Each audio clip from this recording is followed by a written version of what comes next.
তা আল্লাহ রাসূল বলেছেন, শোনো, কারো যদি অসুখ বিসুখ হয়, অসুখ হলে ডাক্তারের কাছে যাবেন না, এ নীতি বাতিল। অসুখ হলে থামেন, আগে কয়েকদিন থামেন, ধৈর্য ধারণ করেন। অসুখ হয়নি, খালি দেখা দিয়েছে তাই সিঙ্গাপুর, এটা ভুল। অসুখ হলো নেকি পাপ মুছে যাওয়ার মাধ্যম। এক মিনিট, যেহেতু কথাটা চলে এসেছে কাজে দুটা কথা বলছি। এক, রাসূল সাল্লাল্লাহু আলাইহি ওয়াসাল্লাম বলেছেন, অসুস্থ হওয়ার পরেও কেউ যদি বলে আলহামদুলিল্লাহ, তাহলে লোকটা হয়ে যাবে সেই দিনের মতো যেদিন তার মা তাকে জন্ম দিয়েছে। তাহলে এই কথাটা পুরুষের জন্য খাস না সবার জন্য? সবার জন্য। আর একটা কথা, যেটা অসুস্থতার সাথে খাস, আমাদের সাথে নয়, এখনকার আলোচনার সাথে নয়। তো রাসূল সাল্লাল্লাহু আলাইহি সাল্লাম বলছেন, এই মেয়েটা জান্নাতি, এই মেয়েটা জান্নাতি, এই মেয়েটা। আব্দুল্লাহ ইবনে আব্বাস বলছেন যে এই মেয়েটা জান্নাতি। কেন? এই মেয়েটা রাসূলের কাছে এসেছিল, এসব বলল যে আপনি একটু আল্লাহ নবীর কাছে দোয়া কর, আল্লাহর কাছে দোয়া করেন। কেন? আমি মির্গির রোগে আক্রান্ত, উল্টে পড়ে যাই, আবার কাপড় খুলে দিই, উলঙ্গ হয়ে যাই। তখন আল্লাহ রাসূল বলছেন, দেখো, ইনতাসবিরি ইসবেরি, তুমি যদি এটা ধৈর্য ধারণ করতে পারো তো তুমি ধৈর্য ধারণ করো, তোমার জন্য জান্নাত হবে, ফল ভালো হবে। আর যদি ধৈর্য ধারণ করতে না পারো তো চিকিৎসা করতে পারো। বলছেন, ঠিক আছে আল্লাহ নবী, আমি ধৈর্য ধারণ করলাম, আমি মির্গির রোগে উল্টে পড়ে যাই, আমি চিকিৎসা করব না, তবে একটু দোয়া করেন আমি যেন ওই সময়তে অজ্ঞান হয়ে কাপড় খুলে না দিই। আচ্ছা ঠিক আছে, এটা তোমার জন্য দোয়া করলাম। এখন আরো কাপড় খুলে দেয় না, মির্গির কারণে উল্টে পড়ে যায়। এখন আব্দুল্লাহ ইবনে আব্বাস বলছেন, এ দেখেন, এই হলো জান্নাতি নারী। আল্লাহ নবী বলেছেন এ অসুখের উপরে ধৈর্য ধারণ করেছে, এই জন্য জান্নাতে যাবে। তা এখন যদি কারো বেশি অসুখ হচ্ছে, তাহলে গ্রামবাসী বলছে যে কত যে পাপ করেছে, মানে ধর্ম কর্মর সাথে কারো সম্পর্ক নাই, কি পড়লো না পড়লো, নাকি মাস্টার ডিগ্রি পাস করেছে। আর তোমাদের ভুয়াপুরের বড় ডাক্তারের কথা তো তোমাদের বলেইছি, যে পিজি হাসপাতালে চাকরি করছে, লন্ডন থেকে পড়ে এসে 3 লক্ষ টাকা বেতন। তো সেই দিন আমাদের গ্রামে আসলো, গাড়ি থেকে নামলো, দেখলাম যে প্যান্ট পরে আছে, টাকনোর নিচে আছে, দাড়ি চাঁচা আছে, গলায় টাই আছে, হাতে সিগারেট আছে। একটু পরে দেখলাম যে বৌমা গাড়ি থেকে নামলো, গায়ে হালকা হালকা কাপড় আছে। একটু পরে দেখলাম নাতনি গাড়ি থেকে নামলো, গায়ে কাপড় নাই। একটু পরে দেখলাম গাড়ির পিছন দিকে কুকুর আছে।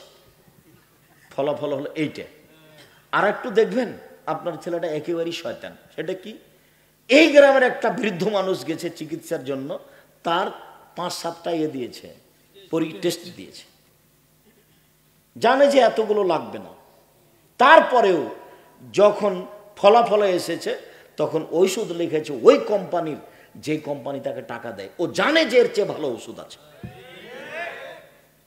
তাহলে এবার আপনার টাকার খবর কি? আপনি যে লাখ লাখ টাকা খরচ করলেন পড়ানোর জন্য, এবার আপনার কি অবস্থা?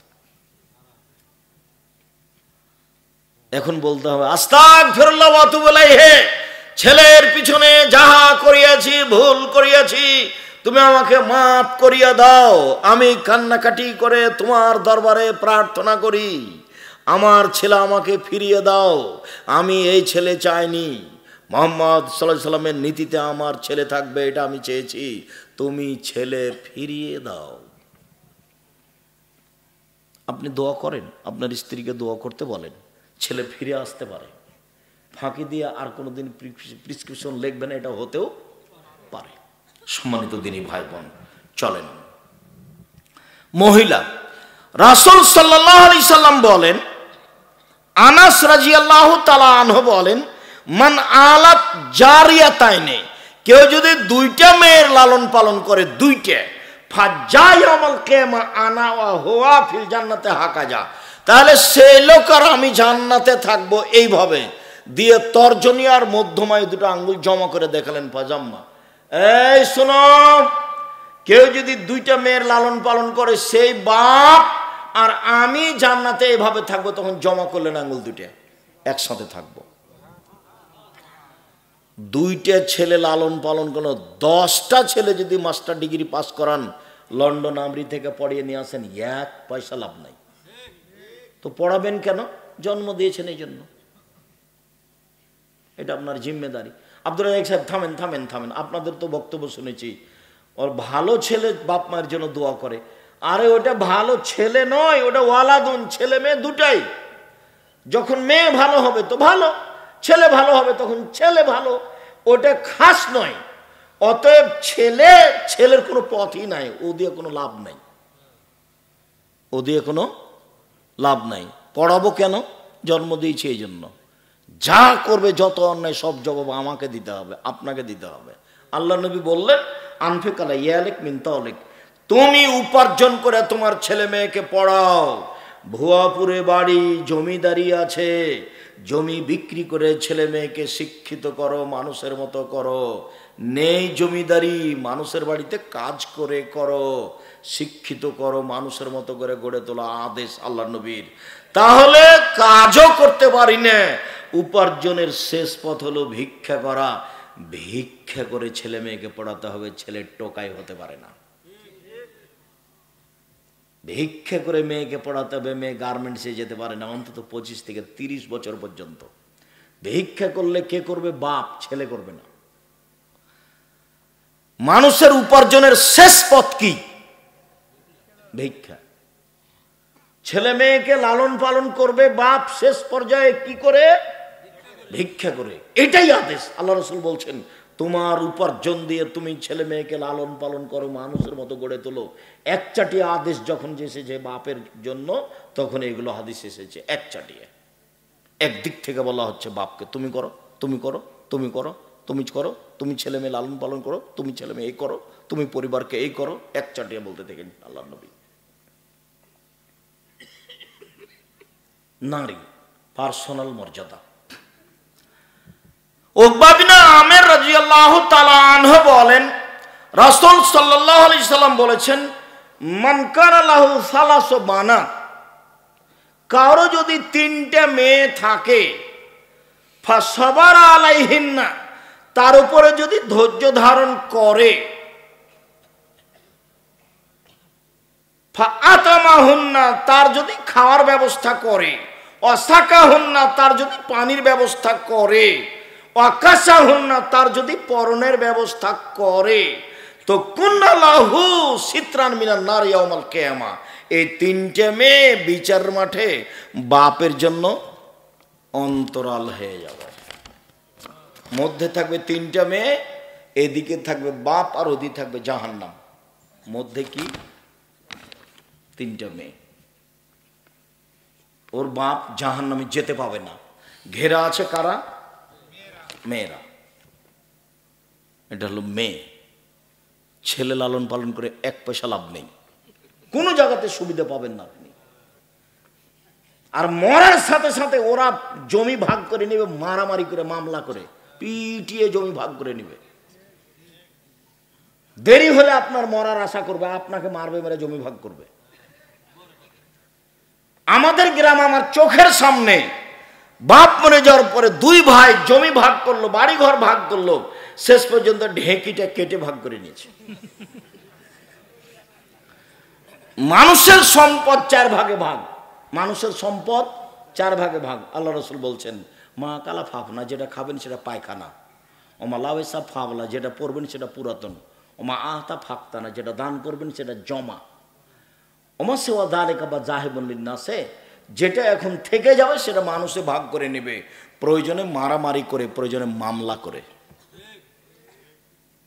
তাহলে মানুষের সম্পদ কয় ভাগে ভাগ? মনে থাকবে না মনে হয়, হাদিস বুখারী মুসলিম। 1, যা খেলো সেটা কি হলো? পায়খানা, সেটাকে আল্লাহ রাসূল বলেছেন পাপ না, নষ্ট। 2, যেটা লাবেসা ফাবলা, যেটা পড়লো সেটা পুরাতন, সেটা এক সময় ছিঁড়ে যাবে। ওমা আতা ফাক্তানা, যেটা দান করলো সেটা জমা হয়ে গেল। মনে রাখবেন, আমি আব্দুর রাজ্জাক বিন ইউসুফ দানের কথা বললাম, সভাপতি সাহেব দানের কথা বললেন, আমি তখন মনে করলাম তার প্রয়োজন, সেই জন্য বলছে চলো, কেউ দিলে দিবে, চলো যাই এখন। এই যে আপনি চলে গেলেন, তো ও চাইলো সেজন্য চলে গেলেন, আসলে পরিবেশটাই উল্টা হয়ে আছে। সেটা হলো এই, মানুষ যদি বুঝতো যে ইবাদতের জগতে সবচেয়ে শক্তিশালী ইবাদত হলো দান, তাহলে সে নিজের জিম্মেদারিতে করত। দানের মতো এত শক্তিশালী পাওয়ারফুল ইবাদত পৃথিবীতে নেই। 5 ওয়াক্ত সালাত আদায় করলেন, আপনার উপকার, আপনার মা মারা গেছে কোনো উপকার হবে না। হজ করলেন 10 লক্ষ টাকা খরচ করে, আপনার উপকার হবে, আপনার মায়ের হবে না। আপনি আপনার মায়ের নামে 5,000 টাকা দান করলেন, কবরের শাস্তি বন্ধ। এর ক্ষমতাই ভিন্ন। হুজুর ভুল করেছে, গ্রাম থেকে 5টা মসজিদ থেকে 5টা ছেলে নিয়ে এসেছে আপনার ওই এতে থেকে হিফজখানা থেকে নিয়ে এসে বলছে আমার বাপের নামে পড়ে কবরে বক্সিয়ে দাও। তখন ওরা পড়ে কবরে বক্সে দিয়েছে। তখন বাড়ি যাচ্ছে, খাওয়া ভালো দিয়েছে, টাকাও দিয়েছে, যেটা হয়। হুজুরের মাথায় টুপি আছে, বড় লালটা রুমাল আছে উপরে। হিফজখানা একা, শুধু হিফজখানা খোলা হবে না, শুধু হিফজখানা যদি খুলেন তাহলে ছেলেটার হাঁটুর উপরে মেরে ওকে অকেজ করে দিলেন। হিফজ তো মৌলিক কোনো বিদ্যা নেই, এটা হলো সহযোগী বিদ্যা। হিফজ করেছে 3 বছরে, পড়তে হবে এখন 16 বছর, তাহলে 16 আর 3 কত? 19 বছর পড়তে হবে। এখানে 3 বছর, আরো পড়তে হবে কতদিন? 16 বছর অন্তত মেধাবী ছেলেকে। কেননা হিফজ তো ওর আছে বেশি সূরা মুখস্থ, আমার কম, এটুকুই পার্থক্য। ওইও জানে না কিছু, আমিও জানি না কিছু। যার কারণে হিফজখানা খুলতে হবে কেতাবখানার সাথে, কেতাবখানা সহ। শুধু বাপের নামে হিফজখানা খুলেছে, মাস্টার ডিগ্রি পাস করেছে, পাইলট ছিল, টাকা পয়সা হয়েছিল, বাপের নামে একটা এতিমখানার হিফজখানা খুলেছে, ওটা কিছুই না, ওটা একটা জিরো। ওটা কি? শুধু কোরআন পড়ে বক্সে দিবে এই জন্য।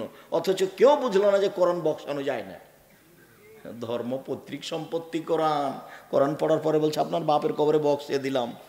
আরে বোকা মানুষ, অক্ষর পড়ে 10 নাকি হয়তো, কেমনে বক্সাবে? যে পড়েছে সেই পাবে, যে পড়েছে সেই পাবে। আমার বাড়ি যাচ্ছে 10টা ছেলে খাওয়া দাওয়ার পরে, তখন বলছে তুই কতটুকু পড়েছিস? বলে আমি 1 পৃষ্ঠা পড়েছি। তুই? আমি হাফ পৃষ্ঠা। তুই? আমি একটুকু পড়িনি, খালি এরকম যোগ ছিলাম। এইভাবে দেয়া রাখে, স্বভাব এইভাবে গড়ে উঠেছে। আর এটা কোনো নিয়ম নয়। মানুষ মারা গেলে 2টা পথ, মুখে দোয়া, আল্লাহ তুমি আমার বাপকে মাফ করো। কিছুই যদি না জানেন, কবরের পাশে গিয়ে বলবেন আল্লাহ আমার বাপকে মাফ করো, এটা তো বলতে পারবেন, এটাই দরকার। আর দান, দানের সবচেয়ে উত্তম পথ হলো পানির ব্যবস্থা করা। এই পাড়াতে দেখবেন গরিব মানুষ কার বাড়িতে নলকূপ না, ওটা দিয়ে দেন। দেখেন কোনো জায়গাতে গিয়ে কোনো মাদ্রাসাতে একটা নলকূপের প্রয়োজন, সেখানে দেন। আর শেষ পর্যন্ত যদি কোনো জায়গা না থাকে তাহলে জামিয়া সালাফে আছে, 410 জন এতিম আছে, 500 জন অসহায় আছে, 32 লক্ষ টাকা মাসে বেতন লাগে, রামাজান মাসে লাগে 48 লক্ষ, কুরবানিতে লাগে 48 লক্ষ। কোনোদিন দেখতে যান কিনা আমি জানি না, এই লাইনে আছে খুব নিকটেই, পূর্বাচলে বাণিজ্য মেলার পিছনে 51 বিঘা জমির উপরে প্রতিষ্ঠান। 51 বিঘা, 22 বিঘা শুধু মেয়েদের জন্য, 33 শতাংশের বিঘাই 2 একর,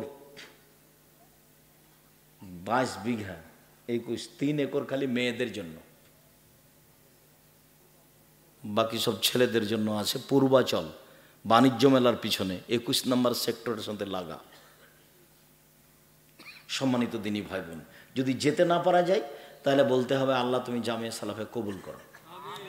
দিনাজপুর যেটা আছে সামনে, পরশু বৃহস্পতিবার শুক্রবার সম্মেলন, দেশ বিদেশের বড় বড় আলেম ওলামা থাকবেন। এটা হলো 20 বিঘা জমির ওপরে। আর রাজশাহীতে যেটা 30 বিঘা জমির ওপরে, আর রূপগঞ্জে যেটা ঢাকায় 51 বিঘা জমির ওপরে। আমার মনে বড় স্বাদ, আমি এদেশের মাটিতে উন্নত মানের প্রতিষ্ঠান গড়বই গড়ব ইনশাআল্লাহ, যেখানে ছেলে মেয়ে বাংলা ইংরেজি আরবি উন্নত মানের শিক্ষা অর্জন করে জাতির অন্যায়ের বিরুদ্ধে লড়বে মুখে কলমে মিডিয়ায়। এই যে মুখে আছি, মিডিয়া আমার সামনে আছে, কলম আমার সাথে আছে। যাওয়ার সময় কেউ খালি হাতে যাবেন না। লক্ষ লক্ষ টাকা খরচ করে পত্রিকা বের করছেন, আল ইতেসাম পত্রিকা। টাকা আমার নয়, টাকা আপনার। আব্দুর রাজ্জাক সাহেব, আমরা ভুয়াপুর থেকে কেউ দিইনি। আচ্ছা, ভুয়াপুর থেকে দেননি, কেউ তো দিয়েছে, টাকা তো আমি বানাই না।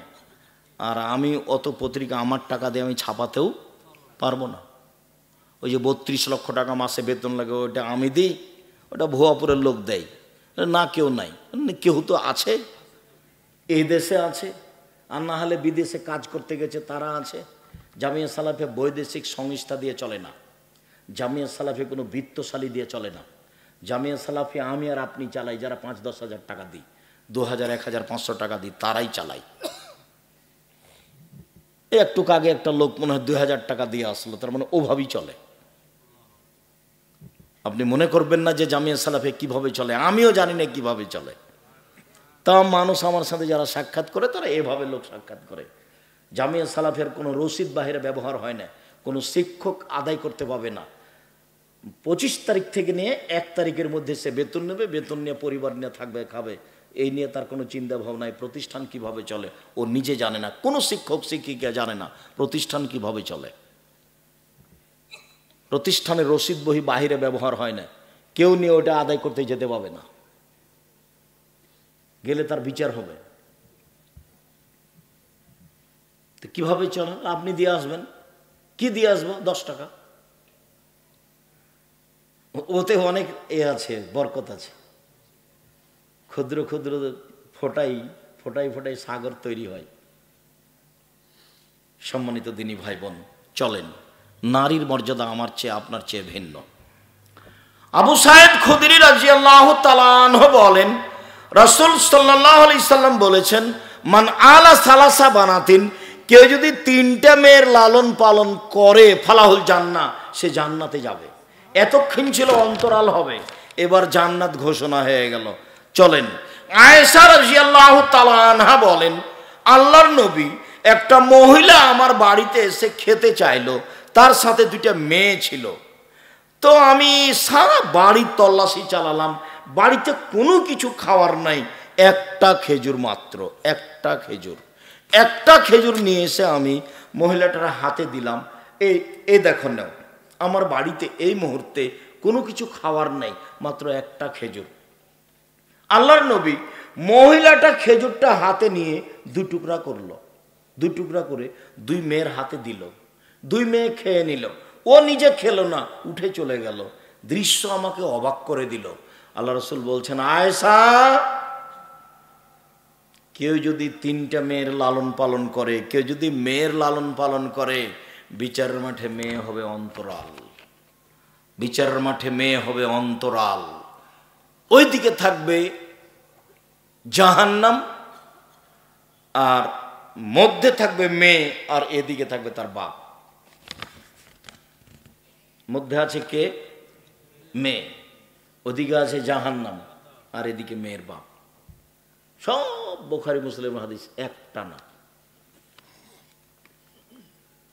সম্মানিত দিনী ভাই বোন, নারীদের পার্সোনাল মর্যাদা। আবু হুরায়রা রাদিয়াল্লাহু তাআলা আনহু বলেন, রাসূল সাল্লাল্লাহু আলাইহি ওয়াসাল্লাম বলেছেন, আন-নাবিয়্যু ফিল জান্নাহ, নবী জান্নাতে যাবে, অসিদ্দিকু ফিল জান্নাহ, সত্যবাদী জান্নাতে যাবে, অশাহিদু ফিল জান্নাহ, শহীদেরা জান্নাতে যাবে, অনিসাউ মিন আহলিল জান্নাহ, ওই মহিলারাও জান্নাতে যাবে।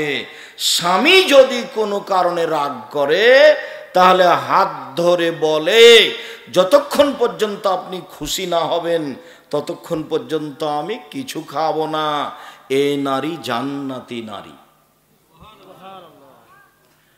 আবু হুরায়রা রাদিয়াল্লাহু তাআলা আনহু বলেন, রাসূল সাল্লাল্লাহু আলাইহি ওয়াসাল্লাম বলেছেন, আদ-দুনিয়া কুল্লুহা মাতা, সারা পৃথিবী সম্পদ, খায়রু মাতা'id দুনিয়াল মারাতুস সালেহা, সবচেয়ে দামি সম্পদ ভালো নারী। কই সবচেয়ে দামি সম্পদ ভালো ছেলে একবারও যে আসে না। সব তো ধারাবাহিক হাদিস, সব বুখারী মুসলিমের হাদিস, সব ধারাবাহিক। গোটা পৃথিবী সম্পদ, সবচেয়ে দামি সম্পদ ভালো নারী।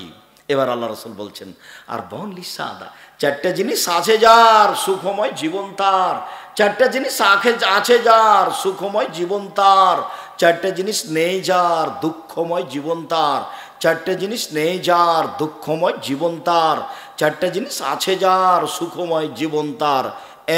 1, আল মারাতুস সালেহা, ভালো নারী। আপনার নাম আসবে না, একবার আসবে না। দেখেন সিরিয়ালে, 2 ভালো প্রতিবেশী, 3 ভালো গাড়ি, 4 প্রশস্ত ঘর। অন্তত মেহমান যেখানে বসতে দিবেন সেখানে টয়লেট লাগবে, সেটা বড় হতে হবে, 8-10 জন যেন বসতে পারে। আর কোনোদিনই 150 চাউল রান্না করবেন না, আপনার মায়ের মতো রান্না করবেন, হাফ কেজি, 2 কেজি, 3 কেজি। সারাদিন আপনারা খাবেন, মেহমানে খাবে, রাতে গরুতে খাবে, সকালে পাখিতে খাবে। আর আজকে ঘোষণা করে দিবেন, মাকে বলে দিবেন, আম্মা আপনি আমার কোনো ভাইয়ের কাছে যাবেন না, আমার কাছে থাকবেন, খাবেন। বোনেরা আমার কাছে আসবে, থাকবে, খাবে। আমার ভাইনা ভাগ্নে আমার কাছে আসবে, থাকবে, খাবে। আমার আব্বার যত বন্ধু বান্ধব যে যেখান থেকে আমার থেকে আসবে, খাবে। জানেন না আম্মা, আমি আর আমার স্ত্রী খাচ্ছি, 2 জনের রিজিক আমার হাতে হচ্ছে। আমার ভাগ্নি আসলো, 3 জনের রুজি আমার হাতে হচ্ছে। আমার দুলা ভাই আসলো, 4 জনের রুজি আমার হাতে হচ্ছে। আমার আব্বার 10 জন বন্ধু আসলো, দেখলাম যে সবার রুজি আমার হাতে হচ্ছে।